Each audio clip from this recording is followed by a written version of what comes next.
everyone, it's Rita with Everything Homemade, and we are continuing to plant in our garden. So today the plan is to get the red beet seeds in, the carrot seeds in, the bean seeds in, the lettuce seeds in, and the radish seeds in. So I have my team. Today's going to be Ocean and Annika and Nova and Grace with us. We are going to prep the rows, seed them, and get them all done. They're calling for more rain tomorrow, so this is a perfect time to get the seeds in the ground. You see this huge rock? It took myself and my son to move this rock here. When we were filming last night the corn and the peas, it got so windy, and you can tell those two videos, there's a lot of wind. Today it's really calm, but we had to put a huge rock here to hold this plastic because by about 8 o'clock in the evening it picked up even more and it was whipping through the property. It poured last night, so this was a really good test on how we just transplanted our plants in and it poured. We got no rain puddles on our plastic, which is really good because that's a huge stress on plastic. So I'm going to keep the plastic on probably till noon. We may open it up here, but the sun has just come and it's warming the plants up inside. So I'm going to go around the plants for a moment and just quickly show you a couple things you never saw when we planted the squash plants.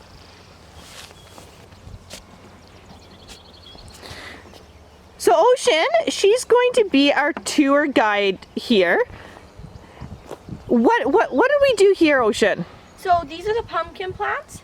So we put plastic around them so we can undo these and open these up to let air in, but we can also shut them up in the evening to close them up. That's right. So that really helps protect the plants. And last night, it poured. Yes. Last night. And this morning, what's really cool is they're in a greenhouse. They are warming right up and they're all really, really happy. So that's right. We just covered each tomato cage with plastic. Now the plastic is a little bigger because I always like to cut bigger pieces because every year I might maybe have some other idea and I can always reuse the same plastic again because they're large pieces. So that's what we did here with the pumpkins. So let's head off to the butternut squash. This is the butternut squash. I actually ran out of plastic and my husband was in town, but in all of Grand Prairie, guess what? Not a single bit of plastic left. So the squash did really good. Ocean, do you want to open up that plant? Move that rock back and just open it up so people can see. So you can see here, they did really, really well last night and it's just enough to shelter them. And I actually had a board in front, and the board that I had in front was right here. I just put a board in front to protect them, so if we had really driving rain, they wouldn't just get plastered. This is a zucchini, and again, we added some rocks last night because the wind was so bad.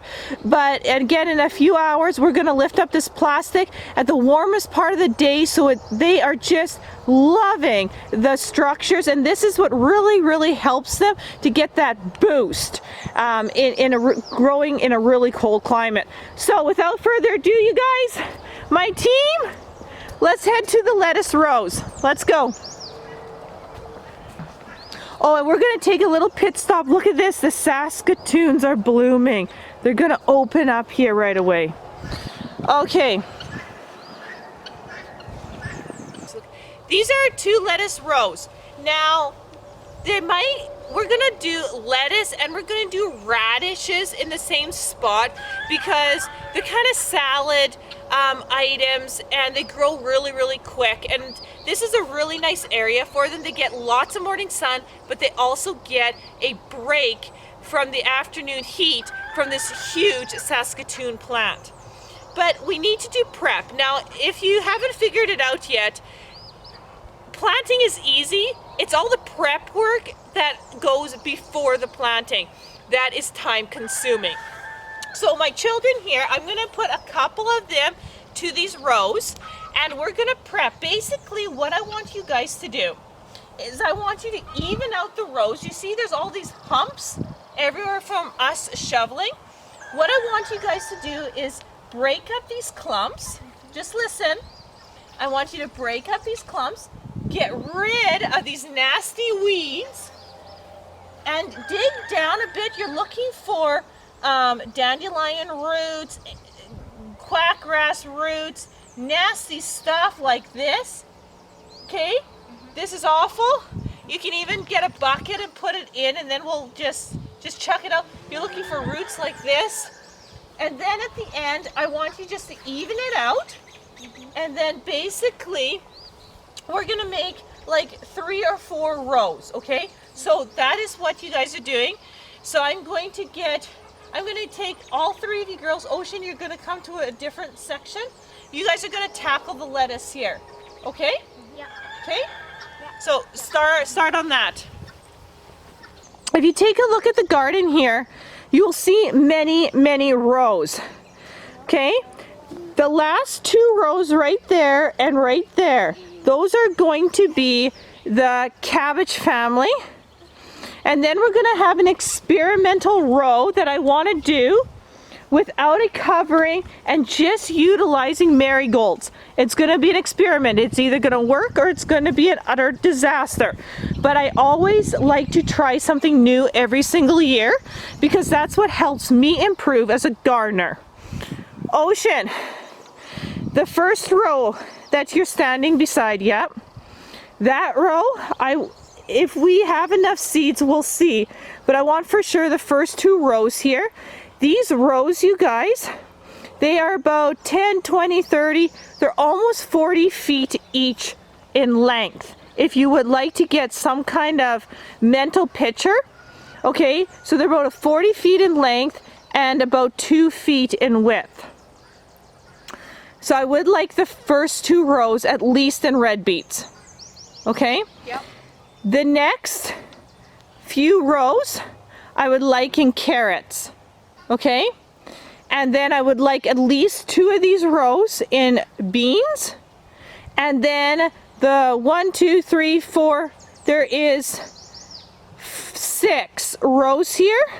The rest of the rows and this one here are going to go into tomatoes. Okay? So that's a lot of planting. Yep. So what we need to do, Ocean, is we need to do the exact same thing your sisters are doing. And we need to go through the rows. We need to dig down. We need to even things up. And we need to prep them for planting. Okay.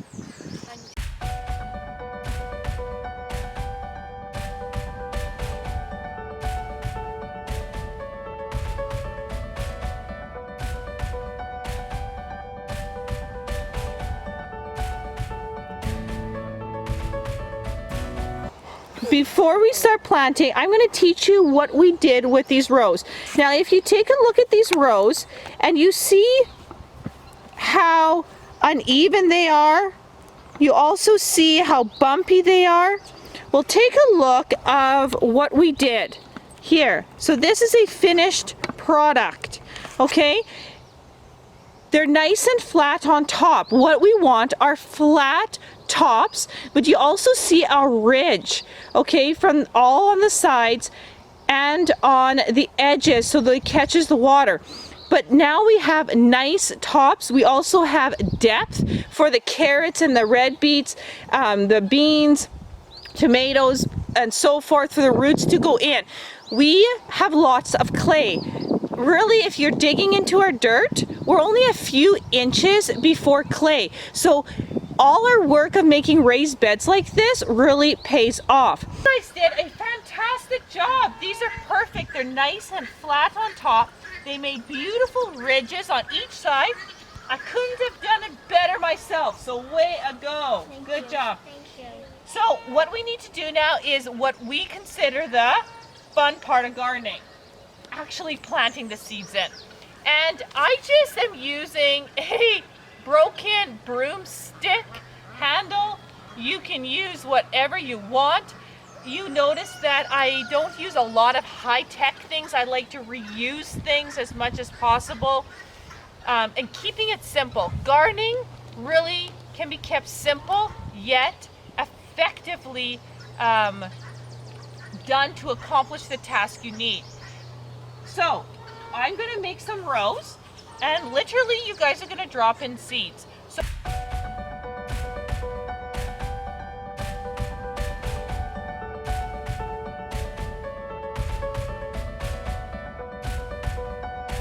you notice that there's an empty spot here. I could definitely put a row here, but I'm not.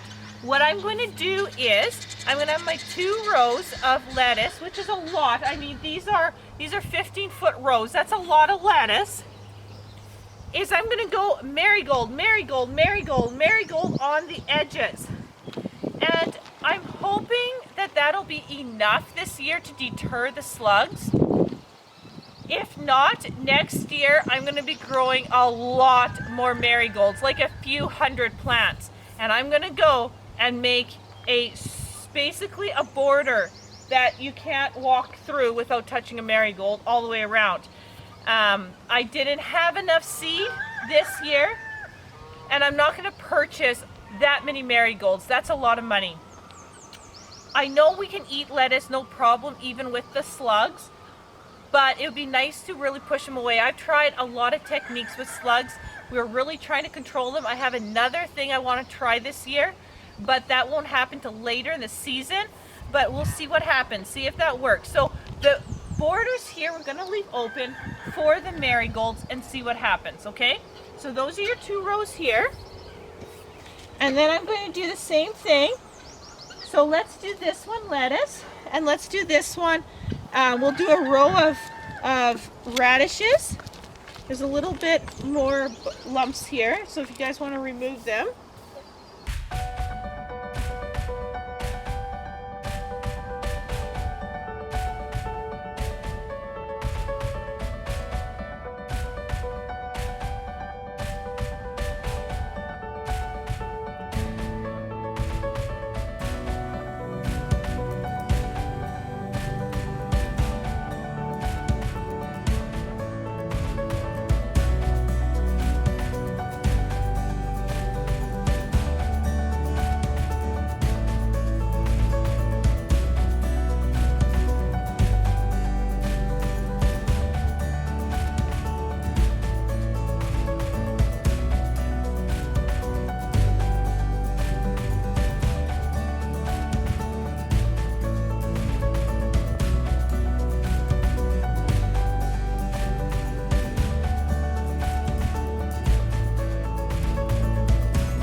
For a couple of reasons.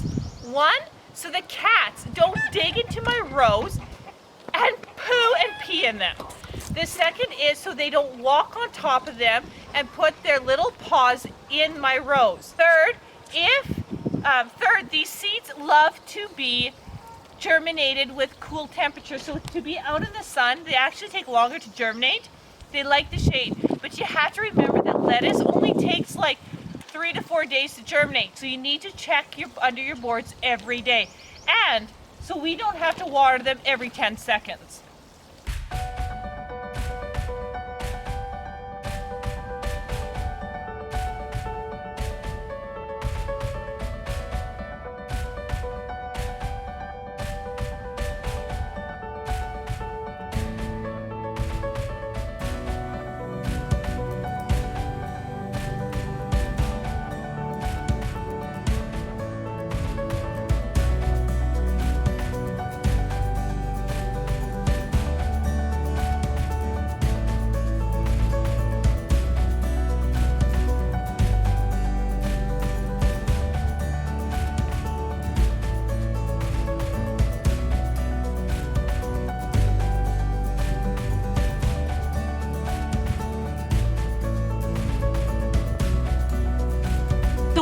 doing red beets now.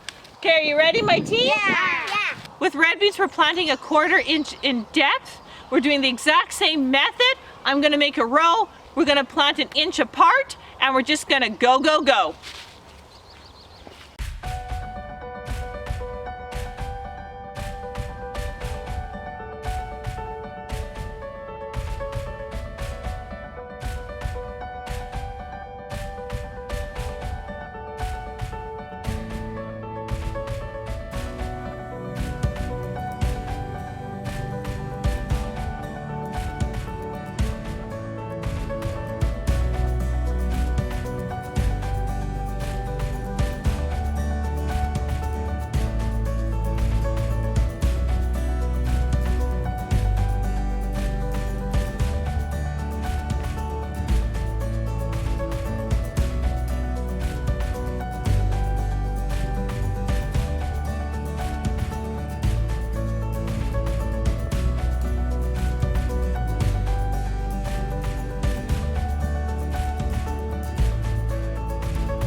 Everyone, we're back in the garden after lunch, and it has really warmed up. So we are going to plant 2 rows of carrots, and then we're going to plant 2 rows of beans. So basically the carrots are going to go in identical as the lettuce does because they're really fine seeds, Grace. And we're going to basically do what we're going to do again. We're going to make our rows. We are going to put the seeds in. We're going to put the potting soil on top. And with the carrots, we're going to board just because the seed is so small compared to the red beets. The red beets are deeper than the carrots, and so that's what we're gonna do. So let's continue doing it.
doing beans. So I have Orion here, I have Grace around the garden, I got Ocean behind me, and we're gonna prep these rows first. So we are going to prep the rows. We're gonna do 2 rows within this bed of beans, and then the one that is behind me, we're gonna do a row in that bed of beans also. So these 2 are gonna be beans. We are planting yellow and green beans. And so basically we are going to be dropping the seeds an inch in depth. We are also going to be between that 2 to 3 inch mark spacing. We are going to be a little closer than recommended, but that'll be okay. And otherwise, again, same technique, just the depth is going to be deeper. We're going to cover with potting soil. We're not going to board these up because the depth is so much greater, and we're going to plant.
Thanks so much for watching, and we'll see you on the next video.